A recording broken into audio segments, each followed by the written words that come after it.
Abitex mbalamusizaako nnyo mikwano gyange naye gye musinza okuba nga mutuwuliriza ntegeeza nti mukola kyamaanyi nnyo okwekuumira ku mayengo gano aga UG Abitex TV gwe mukwano gwange ali eyo mpuliriza. Baganda bange mbakulisa yonna gye mubadde tubadde tubuzeemu akatonotono olw'ensonga lwa technical problem ebadde bitutawaanya tubadde mu ka technical problem akatutawaanya nga tukyalongosa ku byuma byaffe nemwe bali tusabira nti nno kati twakomyewo ku mpewo gwe mukwano gwange ali yampuliriza. Kimanyi bingi mbadde mu misinga bingi bye musubiddwa amawulire mangi ge musubiddwa naye byonna nja kubanga mbiyitaayitamu kasita nga twakomyewo ku mpewo. Abali emitala w'amayanja abali Saudi Arabia, Oman, UK, USA, South Africa, Canada, Kenya mwena mbalamusizaako nnyo mwebale kwekumira ku mayingo gano. Mbakulisaayo nnyo gye mubadde mutayaalidde kuviira ddala eri mu wiikendi abali ku mupiira bannange mukulikeyo abali Namboole mwebale kwaniriza mutanda ng'omukwano gwange ali eyampuliriza abulamu abasubscribers nammwe mbaagala nnyo mbeebaza nnyo gwe atanaba kubanga osubscribinga ngenda maaso subscribing ku UG Update CVS osobole okuba nga wali updated buli kadde buli kiseera tubire nga tukutuusaako update sigwe mukwano gwange ali eyo ampuliriza. Kakati nno ensonga gye nja okwogerako olwaleero mpulirayo okuva bwe twabadde eri Namboole nga tugenze ku mupiira gy'amasaza mpuliddeyo abaagala okugattika ensonga zino ebbiri. Njagala mwawule ekikambagga bannange ku ppeera n'entula. Mwawule ekikambagga ku ppeera n'entula ate mwawule entula ku ntengotengo. Ndaba abantu bangi abaagala okwawula obwakabaka bwa Buganda saako n'obukulembeze bwa National Unity Platform bino biri mu byawule.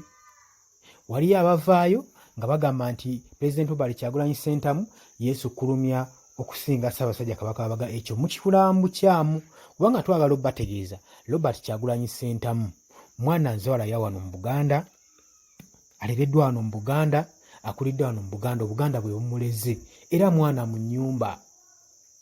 So teri mwana waayinza kubanga asukkulumyeko ku kitaawe. Era Robert Kyagulanyi Ssentamu tebasobola musukkulumya wano mu Buganda kwenkanankana Ssaabasajja Kabaka wa Buganda. Bino bibadde bigambo bya Abitex ng'abadde abyogera era Abitex twagala okukulabula mwami amanyikiddwa nga Abe.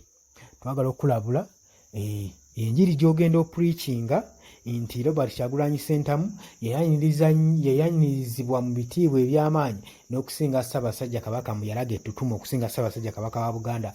Ekyo kyali kikyamu era ye mu ngeri eyo gye yabirabamu nkyamu nnyo olw'ensonga zino wammanga nti Robert Kyagulanyi Ssentamu okujjaawo Namboole ku mupiira ku fayino ez'amasaza yali ayitiddwa obwakabaka bwa Buganda bwe bwamuwa invitation card eyamuleeta ku masaza awo. Kitegeeza mu kyo ebyogerebwa nti Robert Kyagulanyi Ssentamu tebalina nkolagana na Buganda nti era Obuganda obwakabaka bwa Buganda saako ne Robert Kyagulanyi Ssentamu tebakwatagana tebali makambugu. Ekyo kikyamu yabadde bakyogera kubanga n'okujja obuzi ku masaza awo yamaze kuyitibwa buyitibwa eri bwakabaka bwa Buganda era enkolagana y'amaanyi nnyo mu abaagala okunafuya ekibiina kya National Unity Platform abali mu kirwanyisa saako n'okulwanyisa obwakabaka. Ekyo muswadde mufuuyidde ndiga mulere nze mbabuulira kubanga Robert Kyagulanyi Ssentamu n'obwakabaka bwa Buganda bakwatagana bulungi nnyo, tewaliwo mbiranye, tewaliwo kyonna kigenda maaso. Gwabadde abuuza enkwatagana weeri ate ya muggundo omukwano gwange nkutegeeza. So Abitex by'obadde oyogera ng'ogenda obuulira enjiri ey'obulimba bisazeemu mbunnambiro kubanga ffe twagala okubanga obwakabaka wamu n'obukulembeze bwa Robert Kyagulanyi Ssentamu Pulezidenti bukwatagana era mu bwakabaka bwa Buganda teriyo muntu yenna Omuganda ayinza kusukkulumizibwa kusinga Ssaabasajja Kabaka wa Buganda. Ekyo ndowooza leero mukitegedde bannange. Bwe kibadde kimenya nga toyawula bino ebibiri ndowooza mbikwawulidde bulungi nnyo ogwo mukwano gwange naye nga mbakulisaayo nnyo abaali Namboole mikwano gyange mwenna mbakulisaayo nnyo ab'e Masaka mbayozaayoza nammwe ab'Ekyaggwe temwakola bubi bannange munzikirize mbasiibule nakulabako akatono aba akyadde wadde tubadde tubulidde ebbanga ddene naye era ako ke mbabuuzizzaako kamala eggobye mu kibya bannange.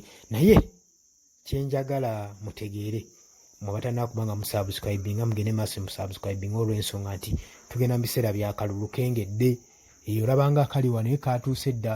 Tuba tulina okubuulira enjiri ey'enkyukakyuka, ekigambo ky'enkyukakyuka tulina ng'eki tusobola gibuuliramu nagitambuzaamu onooba tosubscribinze. Kale wegenda maaso subscribinge, osharinge, okomentinge. Mbaagala nnyo, mubale kwekumira ku Yugi Updates TV.